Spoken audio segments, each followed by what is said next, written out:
We kept getting letters in the mail, always unsigned, always citing obscure bylaws about uniform landscaping standards or property modifications requiring board approval. One even accused us of harboring unauthorized wildlife because of the bird feeder Melanie hung from our tree.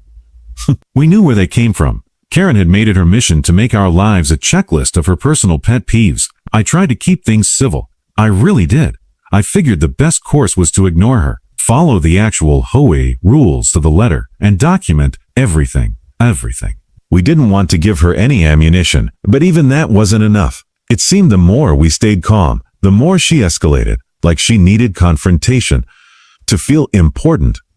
What Karen didn't know, what would later become the irony of this whole mess, was that my wife had a very particular set of skills. By day, Melanie worked as a 911 dispatcher, cool under pressure, sharp as a tack, and trained to detect lies and manipulation through nothing but a voice on the phone. She had heard every kind of nonsense imaginable through that headset. Karen, with all her smugness and entitlement, had no idea she was about to make the biggest mistake of her HOA career. But that part comes later. It started with a letter. Well, not just a letter. A 6-page printed manifesto slipped under our front door like some kind of declaration of war. No return address, of course.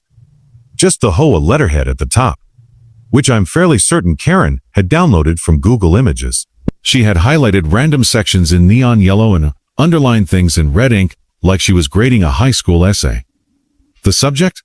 Our garden beds and their non-compliance with Article 4.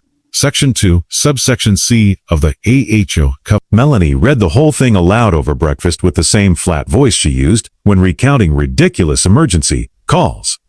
But due to the unapproved use of untreated wood and the visible height of the garden bed structures, your landscaping presents a visual distraction and potential safety hazard to the neighborhood community, she said, sipping her coffee. She actually wrote visual distraction. Is she afraid someone's going to get whiplash looking at tomatoes? I laughed, but the truth was, it was getting old. Karen had leveled up her campaign from petty pestering to full-blown obsession. Every little thing we did seemed to trigger her inner tyrant. If I washed the car in the driveway, there was a note about water runoff. If the kids left sidewalk chalk drawings near the curb, a complaint would follow about a graffiti. The irony was that the real HOA board didn't seem to care. I'd gone to a couple meetings. They were boring, disorganized, and half the board didn't even show up. But Karen had appointed herself as the neighborhood's self-righteous enforcer, with or without anyone's approval. The rest of the street wasn't spared, either. She started snapping pictures of trash bins that weren't brought in by noon, measuring fence heights with a tape measure, and writing up warnings for things like excessively bright porch lighting and improper flagpole placement. She even called animal control on the neighbors down the block for what she claimed was a pack of aggressive squirrels. Turns out, they just had a bird feeder. Like us, people were getting fed up, but no one really wanted to confront her. Karen was tenacious, loud, confident in the way only someone completely oblivious to their own absurdity could be. She was the type to sue you for looking at her lawn too long, and most of the neighbors had lives to live, jobs to work, kids to raise. Dealing with Karen wasn't worth the emotional bandwidth. But then she crossed a line. It was a Tuesday afternoon. I had just come home early from work, and Melanie was on her off day. We were in the backyard, enjoying the rare moment of shared peace, when we heard a knock at the front door, followed by the unmistakable sound of someone trying to open it. Melanie peered through the window and froze. "It's her," she whispered. I stepped up behind her and looked out. Karen stood on our porch, phone in one hand, clipboard in the other, rattling the doorknob like she had some kind of right to come in. Melanie flung open the door before I could even say anything. "Can I help you?" she asked coolly. Karen stepped back, but didn't look the slightest bit ashamed. "Fitz?" "Yes, I'm here to conduct an inspection. I've received several complaints about your property, and I need to document any ongoing violations." From whom?" Melanie asked. "I'm not at liberty to disclose that information," Karen sniffed. "But I have the authority to follow up on these issues." "You don't have the authority to step foot on our property without permission," I said, stepping beside Melanie. Karen looked between the two of us, completely unbothered. "You're being uncooperative. I'll have to report this," and with that she turned on her heel, whipped out her phone, and began talking loudly into it. At first, we thought she was just bluffing, pretending to call someone for the drama of it all. But then we realized she was calling 911.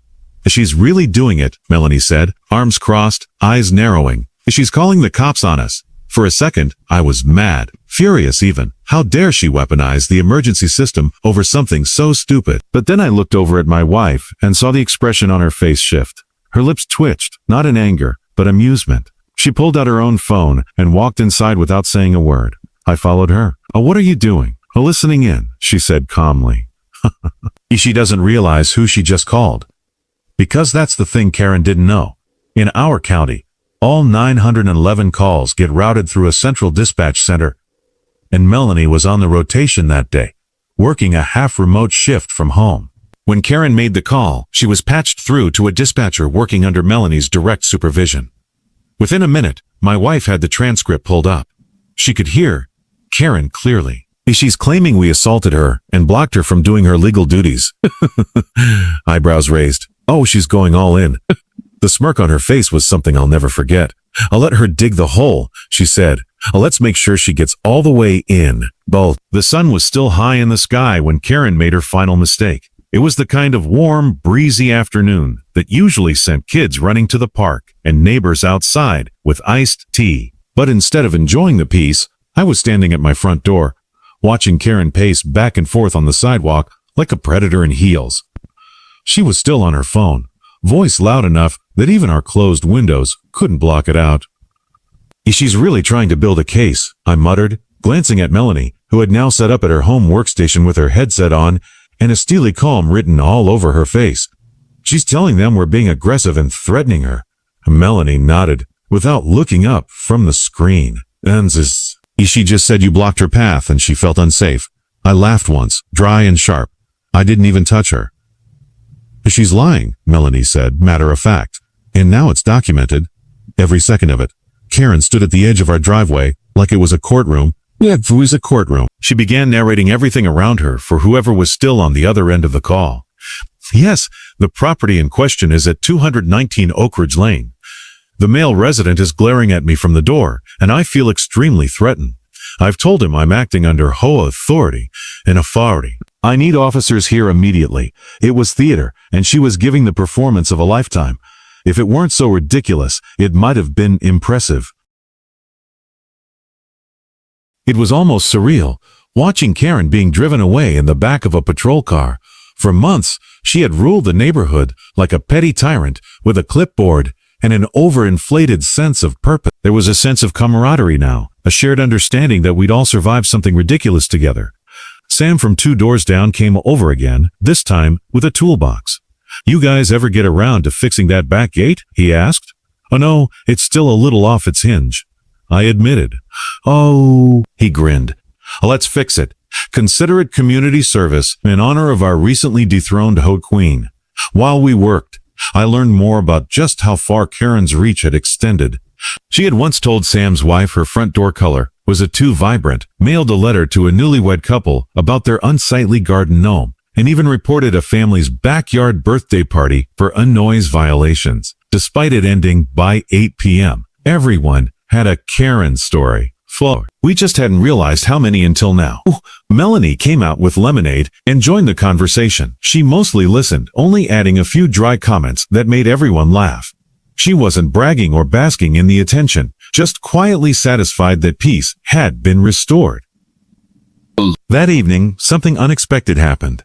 As we were finishing dinner on the patio, a knock came at the front door. I opened it and was met by a woman in her mid-40s, holding a small potted plant in her hands. She looked vaguely familiar, and then I realized she lived next to Karen.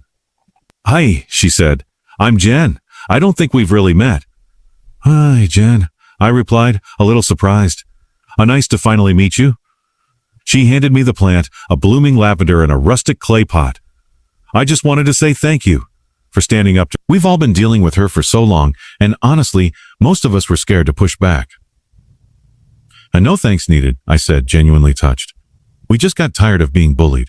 Jen hesitated, then added, "She's moving, you know." My eyebrows lifted. "Really?" She told the HOA board she's selling. Something about feeling unsafe in a hostile environment. But between you and me, I think she finally realized she pushed too far. I didn't know what to say to that, but the satisfaction was instant. After Jen left, Melanie came to stand beside me, looking down at the little lavender pot now sitting on our porch. "She's moving," she asked. "Apparently so," I said. "It looks like our neighborhood's going to get a little quiet." Melanie exhaled slowly, the kind of breath that feels like you're releasing months of built-up tension. "Good," she said. "I'll let someone else deal with her HOA fantasies. Over the next few weeks, the for sale sign went up in Karen's yard. No dramatic send-off. No apology. No confrontation." She left the same way she arrived. Loud, self-righteous, and completely unaware of the storm she had created and the peace she had shattered. But now, she was just another chapter in the neighborhood story, a cautionary tale about the dangers of unchecked entitlement and the power of standing your ground. And every time I looked at that lavender plant on our porch, I remembered that sometimes justice doesn't come with a bang. Sometimes it arrives quietly, through a phone call, a calm voice, and the click of handcuffs that no one saw coming.